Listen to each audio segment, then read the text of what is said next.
Hey there, welcome back. Quick question. When was the last time you checked your phone's battery? Probably today, right? Now, when was the last time you checked your own?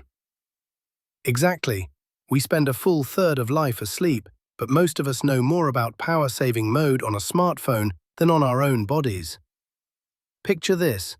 You log 8 hours in bed, your fitness tracker gives you a gold star, yet you wake up feeling like you've been body-slammed by a dump truck.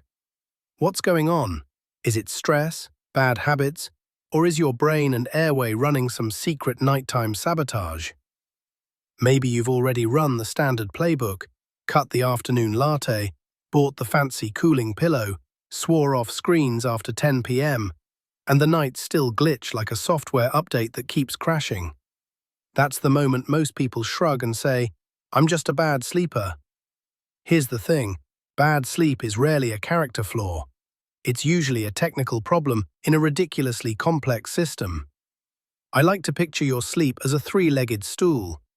Leg 1, quality, how deep and restorative the sleep is. Leg 2, timing, your internal clock. Leg 3, breathing, how freely air moves while you're out. One wobbly leg and yep, the whole thing tips. In the next 10 minutes we're going to tighten each leg, one by one. I'll show you the fingerprints different sleep disorders leave behind, the quick at-home clues you can gather, and how to narrow things down before you ever book that specialist appointment. Signpost. First, notice how the night feels.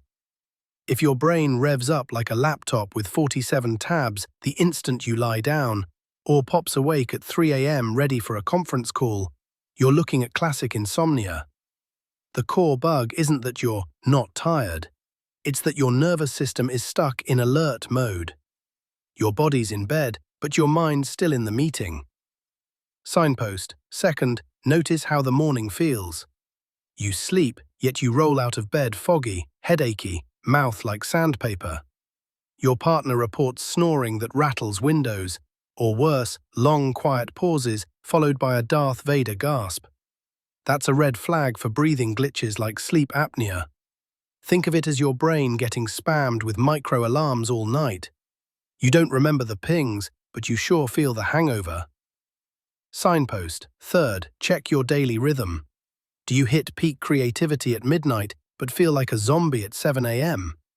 Weekends feel glorious because you sleep 2 a.m. to 10 a.m., but weekdays feel like jet lag that never ends. That screams circadian mistiming. The problem isn't quantity, it's that your inner clock is set to the wrong time zone. Fourth, scan body sensations. Creepy crawly legs, an irresistible urge to move, or sleep kicks that make your partner fear for their shins point toward movement disorders such as restless legs or periodic limb movements. These tiny jolts yank you out of deep sleep before your brain can hit the refresh button. Let that sink in for a second. All right, you've got 4 diagnostic lenses: night feel, morning feel, daily rhythm, body sensations. So how do you gather real data without turning bedtime into a science fair? Easy. For 1 week, keep a simple log, nothing fancy. Note when you tried to sleep, roughly when you think you fell asleep, any wake-ups you remember, and your energy score the next day from 1 to 10. You're not chasing perfection, you're just looking for repeating glitches. Patterns, not isolated nights, reveal the wobbly leg. Think of troubleshooting sleep like tracking a house-wide power outage. You don't swap every light bulb, you open the breaker box. Mental overdrive? That's one circuit. Breathing interruptions? Another. Clock mismatch? Yet another. Let me give you 3 quick micro-stories. Story 1. Lisa, a lawyer, couldn't shut her brain off. She kept replaying cases in her head. We added a 10-minute wind-down ritual. Dim lights, slow breathing, jot worries on paper. 2 weeks later, she was out in 20 minutes instead of 90. Same bed, same pillow, different circuit fixed. Story 2. Carlos, a snorer extraordinaire, woke groggy no matter 8 or 9 hours. A home sleep test showed 30 airway interruptions an hour. CPAP felt weird at first, but after 1 month, he dropped his afternoon coffee habit entirely because, surprise, he wasn't exhausted. Story 3. Maya, a self-proclaimed night owl, dragged through 6 a.m. shifts. She started blocking blue light at 8 p.m. and grabbing morning sunlight before work.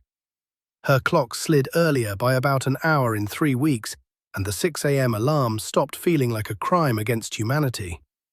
These tweaks weren't heroic. They were targeted because the patterns told us which leg to tighten. Peek into the near future, and sleep care will feel even less like guesswork.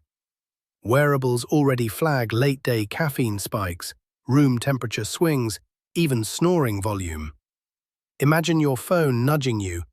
Every spicy food night equals 25% more wake-ups. The goal isn't robotic perfection.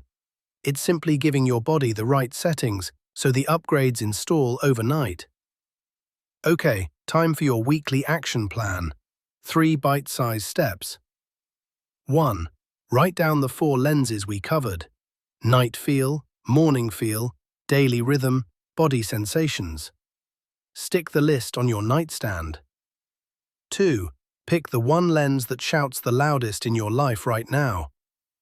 3. Take one small experiment this week, maybe a wind-down ritual, a sleep-breathing screen, or shifting light exposure. Tiny step, real data. Do those 3, and you've turned this episode into progress, not just background noise. Exceptional recap. So here's what we learned today. Your sleep is a 3-legged stool: quality, timing, breathing. 1 wobble ruins the balance. 4 clues help you find the bad circuit: how the night feels, how the morning feels, your daily rhythm, and body sensations. Track for 1 week. Look for patterns, not perfect numbers. Fixes work best when they target the right circuit. Think ritual for insomnia, airway help for breathing glitches, light timing for circadian drift, and movement solutions for restless legs. The future is data-driven, but you can start tonight with a pen, paper, and curiosity. If you remember nothing else, remember this: you're not a bad sleeper, you're a systems engineer for your own body, and every engineer knows glitches can be solved. You got this.